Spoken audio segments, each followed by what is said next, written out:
একঘেয়ে পটল চিংড়ি খেয়ে বোর হয়ে গেছেন, এইভাবে একবার পটলের দরমা রেসিপি ট্রাই করে দেখুন। এখন পটলের গাগুলো আমি চেঁচে নেব। এইভাবে আমি সব পটলের গাগুলো চেঁচে নেব। পটলগুলো সব আঁচড়ানো হয়ে গেছে, এবার আমি কেটে নেব। ঠিক এইভাবে কেটে নিতে হবে। পটল সব কাটা হয়ে গেছে, এবার এর ভেতরের বীজগুলো আমি বের করে নেব। ঠিক এইভাবে বের করে নিতে হবে। পটলের থেকে বীজগুলো সব বার করা হয়ে গেছে, এই বীজগুলো কিন্তু ফেলাবো না। এবার এই বীজগুলো বেটে নেব।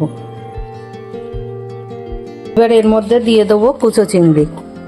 চিংড়িগুলোকেও আমি পটলের বীজের সাথে বেটে নেব। আর দিয়ে দেবো কিছু কাজু বাদাম।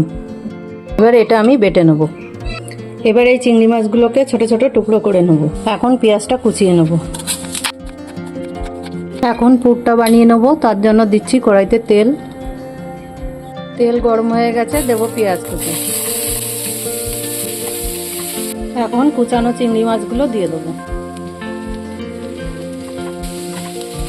দিয়ে দেবো পরিমাণ মতো নুন, আর দেবো হলুদ। পেঁয়াজ চিংড়ি মাছটা ভাজা ভাজা হয়ে গেছে, এখন এর মধ্যে দিয়ে দেবো পটলের বীজ আর চিংড়ি মাছ বাটাটা।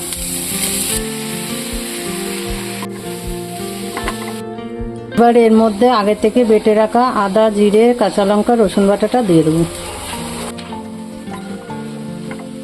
পুরটা মাখা মাখা হওয়ার জন্য এর মধ্যে সামান্য ছোলার ছাতু দিয়ে দেবো।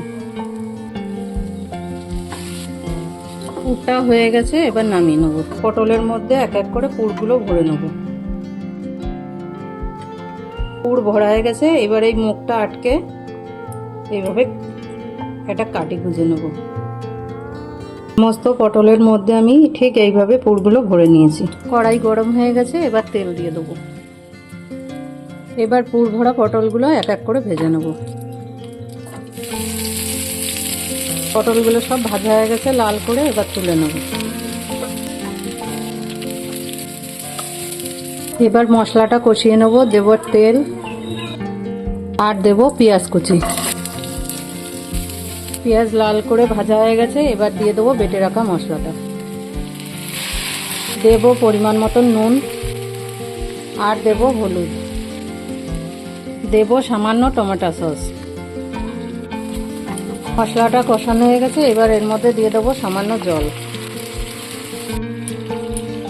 ঝোলটা ফুটে গেছে, এবার এর মধ্যে ভাজা পটলগুলো দিয়ে দেবো।